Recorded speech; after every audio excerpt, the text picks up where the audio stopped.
Pernah tak anda terfikir apa sebenarnya yang buat satu tulisan tu rasa berbeza daripada yang lain? Hari ini kita akan lihat dengan lebih dekat.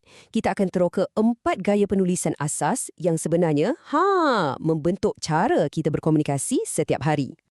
Mesti pernah kan tenung je skrin atau kertas putih tu tak tahu nak mula dari mana. Rasa buntu. Tapi jangan risau sebab apa yang kita nak bincangkan hari ni, ia macam bagi kita satu peta jalan lah untuk kita atasi masalah ni. Okey, jadi cuba bayangkan 4 gaya ni bukan macam 4 kotak yang berasingan tau. Tapi anggap ia macam satu set alatan dalam toolbox anda. Semakin lama anda menulis, semakin banyak alatan yang anda kumpul. Daripada yang paling asas, sampailah ke yang paling canggih. Baiklah, macam mana-mana perjalanan pun, semua mesti bermula dengan langkah pertama kan?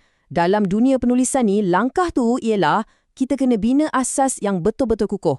Jadi, jom kita mulakan dengan gaya yang paling berstruktur dulu. Okey, penulisan terkawal. Ni macam masa kita mula-mula belajar main piano. Kita tak terus cipta lagu sendiri kan? Kita ikut nota muzik satu persatu. Tujuannya bukan nak jadi komposer, tapi nak pastikan setiap jari tekan ke kunci yang betul. Sama macam penulisan ni, fokus utamanya ketepatan. Tata bahasa kena betul, struktur ayat kena betul. Jadi, aktiviti-aktivitinya pun memang sangat jelas. Cuba ingat balik zaman sekolah dulu. Kita kena salin perenggan, isi tempat kosong dalam ayat atau susun semula perkataan yang dah tunggang langgang tu jadi ayat yang betul. Semua ni sebenarnya untuk bina muscle memory kita supaya kita biasa dengan struktur ayat yang betul. Okey, nampak tak peralihan dekat sini? Kita dah mula bergerak daripada kawalan yang sangat ketat, yang mana fokus dia 100% pada ketepatan. Sekarang, kita mula bergerak ke arah satu keseimbangan baru. Di sini, kelancaran pula yang mula jadi penting. Inilah dia penulisan berpandu. Langkah seterusnya. Kalau tadi kita ikut nota muzik, yang ni pula macam seorang chef yang dapat resepi. Dia ikut resepi tu, tapi dia dibenarkan untuk tambah sikit sentuhan peribadi. Mungkin lebihkan sikit garam atau tambah herba sikit. Jadi panduan tu masih ada, tapi ruang untuk kita ekspresikan diri dah mula terbuka sikit. Contohnya macam mana? Fikirkan bila kita jawab soalan pemahaman guna ayat penuh, atau bila kita kena tulis satu perenggan ikut contoh yang cikgu bagi. Nampak tak? Kat sini, kita bukan lagi setakat menyalin.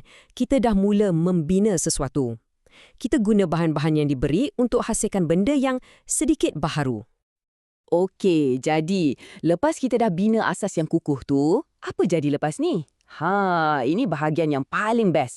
Kita dah mula lepaskan sikit struktur yang ketat tu untuk bagi ruang pada sesuatu yang jauh lebih peribadi, iaitu suara unik anda sendiri sebagai seorang penulis. Inilah dia, penulisan bebas. Konsep dia senang je. Matikan editor dalam kepala anda tu. Tujuannya cuma satu, biarkan idea mengalir keluar tanpa henti, tanpa sebarang halangan. Ini bukan masa untuk risau pasal ejaan atau tata bahasa. Ia tentang menjana idea mentah, nak pecahkan writer's block tu. Caranya, boleh jadi semudah set timer untuk 10 minit dan biarkan je jari anda menari atas keyboard. Tulis je apa-apa yang terlintas kat fikiran, tak kisahlah merepek ke apa. Anggap ia macam satu senaman untuk bebaskan minda kita daripada semua belenggu. Dan akhirnya, kita sampai ke puncak. Penulisan kreatif. Inilah kemuncak ekspresi diri. Kalau penulisan terkawal tu pasal ikut peraturan yang dah ditetapkan, penulisan kreatif pula ialah pasal mencipta dunia baharu dengan peraturan ciptaan anda sendiri. Di sinilah pentas utama untuk imajinasi anda beraksi. Tak kisahlah anda nak tulis cerpen ke, gubah puisi atau cipta watak yang rasa macam betul-betul hidup. Kebebasan anda adalah 100% mutlak. Apa matlamat dia? Untuk cipta sesuatu yang original, sesuatu yang boleh tinggalkan kesan di hati pembaca.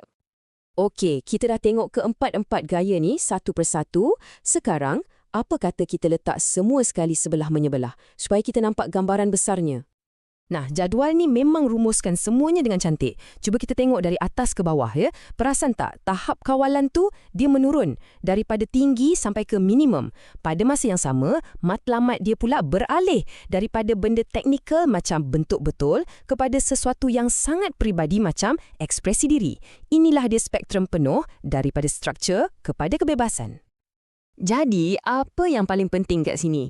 Ia adalah hubungan ni. Lagi kurang kawalan dari luar, lagi banyak ruang untuk suara dalaman kita sendiri bersinar. Senang cerita, setiap langkah yang kita ambil ni sebenarnya membawa kita ke arah kebebasan yang lebih besar dalam penulisan. Okey, sekarang timbul soalan. Macam mana kita nak guna semua pengetahuan ni dalam kehidupan seharian? Macam mana nak jadikan ia praktikal?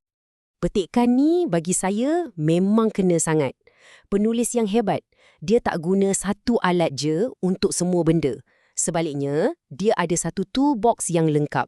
Dan yang paling penting, dia tahu bila masa yang sesuai untuk guna alat ketepatan dan bila pula masa untuk lepaskan alat kreativiti. Satu benda yang kita kena ingat, tak ada satu pun gaya ni yang lebih baik daripada yang lain.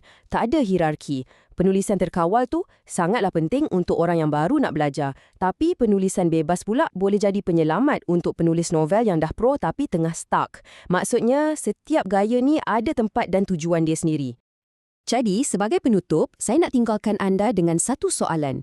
Untuk apa saja tugasan penulisan anda yang seterusnya, tak kisahlah email untuk bos ke atau mungkin bab pertama novel yang anda dah lama idamkan, cuba tanya diri sendiri, untuk tugasan ni, aku perlukan lebih banyak kawalan atau lebih banyak kreativiti?